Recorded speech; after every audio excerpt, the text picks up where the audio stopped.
അങ്ങനെ നാടുവിടൽ സെക്കൻഡ് പാർട്ടിലേക്ക് ഏവർക്കും സ്വാഗതം.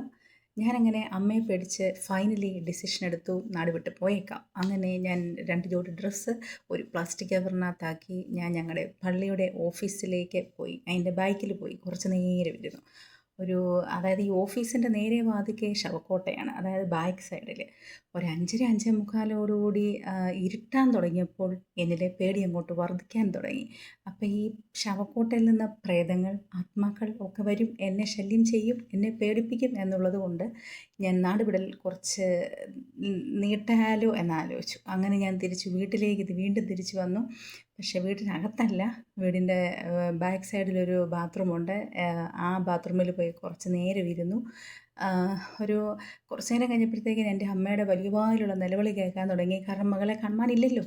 അപ്പോഴത്തേക്കിന് അമ്മ കരയുന്നത് സഹിക്കാൻ മേലാത്തത് കൊണ്ട് പാപിനിയായ ഞാൻ വീണ്ടും മുടിയനായ പുത്രൻ തിരിച്ചു വന്നെത്തിയതുപോലെ ഞാൻ വീണ്ടും തിരിച്ചെത്തി വീട്ടിനകത്തോട്ട്. അന്നേരത്തേക്കിന് ഞാൻ വിചാരിച്ചത് മുടിയനായ പുത്രൻ്റെ അപ്പൻ സ്വീകരിച്ചതുപോലെ എന്നെയും സ്വീകരിക്കും, വലിയ ആടിനെ അറക്കും, കോഴിയെ അറക്കും എന്നൊക്കെ വിചാരിച്ചു. പക്ഷേ അങ്ങനെയൊന്നുമല്ല, തിരിച്ചാണ് സംഭവിച്ചത്. ആദ്യം എൻ്റെ കവളിന് 2 ഞുള്ള്, പിന്നെ എൻ്റെ ദേഹത്തിന് 2 അടി, പിന്നെ അടിയുടെ എണ്ണം കൂടിക്കൊണ്ടിരുന്നു. എന്നാ പറയാനാ, കിട്ടിയ അടി വാങ്ങിച്ചിട്ട് ഞാൻ പറഞ്ഞു, അമ്മേ പ്രോഗ്രസ് റിപ്പോർട്ട് ഇതാ കണ്ടോളൂ, 50-ൽ 50, ഞാനിട്ട 5 അമ്മേ. അപ്പോൾ അമ്മ പറഞ്ഞു, അതിനെ കണ്ടപ്പോഴേ മനസ്സിലായി, ഇത്ര നേരം നീ എന്നെ എടുക്കുമായിരുന്നു, എവിടെ പോയി കിടക്കുമായിരുന്നടി? ഞാൻ പറഞ്ഞു, അമ്മ ഞാൻ ബാത്റൂമിൽ പോയിരിക്കുമായിരുന്നു. ബാത്റൂമിൽ നീ എന്നെ എടുക്കുമായിരുന്നടി? മുള്ളുമായിരുന്നു. ഇത്ര നേരം നീ മുള്ളാൻ എന്നടി? കാളമൂത്രം മുള്ളുമായിരുന്നു.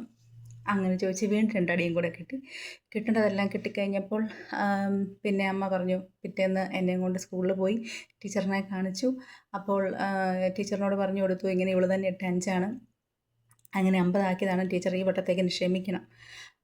ഓക്കെ. അന്നേരം ടീച്ചറിൻ്റെ വക ടിൻറ്റു മെർലിനാണെങ്കിൽ കഴുത്തിന് ചുറ്റും നാക്കാ. ടിൻറ്റു മെർലിന് പഠിക്കാനേ സമയമില്ല. ടിൻറ്റു മെർലിന് കഴുത്തിന് ചുറ്റും നാക്ക്, അവൾ എഴുന്നേറ്റ് നിന്നാ വർത്താനം പറയുന്നതെന്ന് പറഞ്ഞു.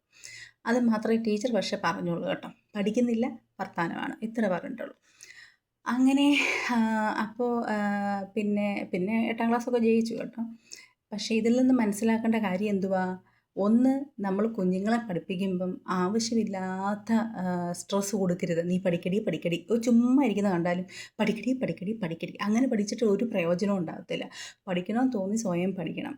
പിന്നെ 2ാമത്തെ കാര്യം, പിള്ളേർ പഠിച്ചാൽ അവനവന് നല്ല കൊള്ളാം. ഞാൻ എൻ്റെ ലൈഫിൽ ഇങ്ങനെ പഠിക്കാതിരുന്ന്, അതായത് 8ാം ക്ലാസ് തൊട്ട് ഒരു 9ാം ക്ലാസ് അല്ല 8ൽ മാത്രമേ പഠിക്കാതിരുന്നുള്ളൂ. അത് കഴിഞ്ഞ് ജീവിതത്തിൻ്റെ ഒരു ഫേസിൽ ഇങ്ങനെ ജീവിതം എന്നെ നോക്കി ചിരിച്ചുകൊണ്ടിരിക്കുക. അത്രയും നാളെ ഞാൻ നോക്കി ചിരിച്ചു, പിന്നീട് എന്നെ ഇങ്ങോട്ട് നോക്കി ചിരിക്കാൻ തുടങ്ങി. അതായത് നിനക്ക് പഠിക്കാതെ ഇനി രക്ഷയില്ല എന്നുള്ളൊരു കണ്ടീഷൻ വന്നപ്പോൾ ഞാൻ പഠിച്ചു, അല്ലാതെ എന്ത് ചെയ്യാൻ പറ്റും? അപ്പോൾ പഠിച്ചാൽ അവനവനെ ഉപകരിക്കും, അല്ലെങ്കിൽ നെട്ടോട്ടം നിരങ്ങണ്ട വരും.